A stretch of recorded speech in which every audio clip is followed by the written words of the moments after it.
Tales by Sora presents. In the Old English village of Brackenmere, children were not told bedtime stories to help them sleep. They were told stories to help them survive. Every child learned early that night did not belong to humans. Night belonged to the hills, the trees, and the things that listened when no one was supposed to be awake. That was why mothers hushed crying babies quickly, and fathers locked doors before the final light faded from the sky. Because in Brackenmere, sound carried farther after sunset, and something always listened. The elders spoke of a name they rarely repeated aloud, a name that tasted bitter on the tongue and invited misfortune if spoken carelessly. They called her Aganess. They said she lived beyond the fields, where the land rose sharply into broken cliffs and ancient stone. They said she clawed her home directly into the mountain, tearing rock apart with hands no tool could match. The hollow she carved was known as the bower, a wound in the cliff face that never healed. No one alive claimed to have seen her clearly, but everyone knew what she left behind. Lambs vanished first, then goats. Sometimes entire litters of dogs were gone by morning, leaving only disturbed soil and the scent of iron in the air. When food grew scarce, children were warned to stay close to home, because Aganess did not hunt like animals did. She waited. Those who described her said her face was stained blue, like skin bruised by centuries of cold and shadow. Her eyes gleamed like wet stone, and her claws, long, curved, and sharp enough to split bone, were said to be strong enough to tear into cliff sides and mountains, shaping the earth itself into shelter. But what frightened the villagers most was not how she killed. It was what she did after. They said Aganess skinned her victims carefully, hanging the hides from trees near her dwelling. The skins dried in the open air, stretched thin and pale, before she wrapped them around her waist like a skirt made of stolen lives.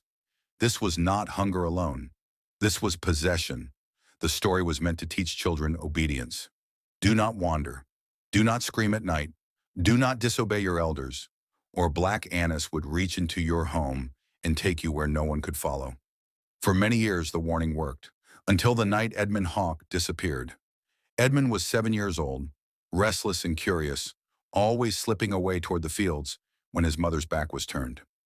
On the evening he vanished, neighbors heard laughter drifting toward the hills just as the sun dipped below the trees. By morning, only his shoes were found, placed neatly beneath an oak near Hollow Hill. Above them, something pale moved gently in the branches. Those who climbed the tree never spoke of what they saw, but the tree was burned before dusk, and the smell that followed clung to Brackenmere for days. After that, no one laughed at the old stories.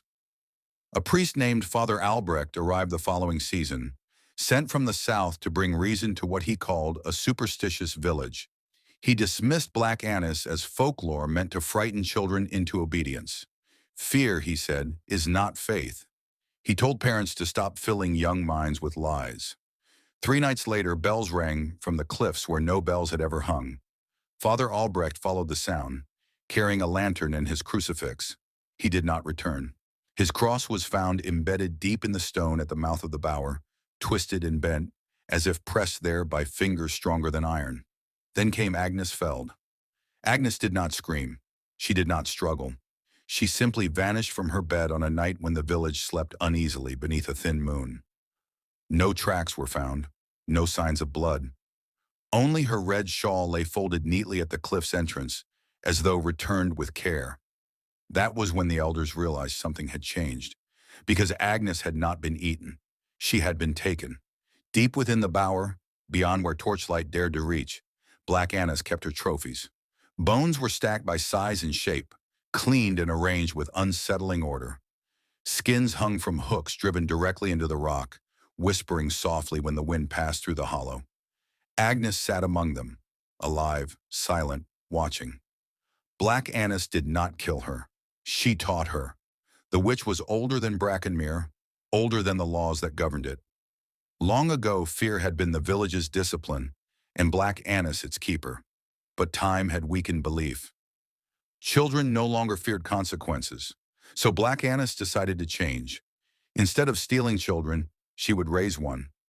Agnes returned to Brackenmere on the first night of winter. She walked alone down the frost-covered path, clean and unharmed, smiling softly as though nothing had happened. Her parents wept and thanked God.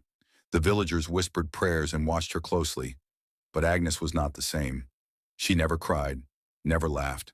Firelight cast no shadow behind her. Animals grew restless when she passed, and children complained of strange dreams after playing near her. Sometimes, when the moon was thin, Agnes's fingers seemed longer than they should be. Years passed. Aganess was no longer seen. Then the elders began to die. They passed quietly in their sleep, one by one.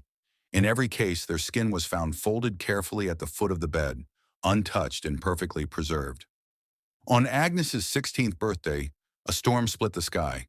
Lightning struck Hollow Hill, collapsing the old bower and sealing it forever. The villagers believed the curse had ended. They never noticed Agnes was gone. By dawn, a new hollow had appeared higher in the cliff, deeper than before, and from within it came the sound of claws against stone. Because legends do not die.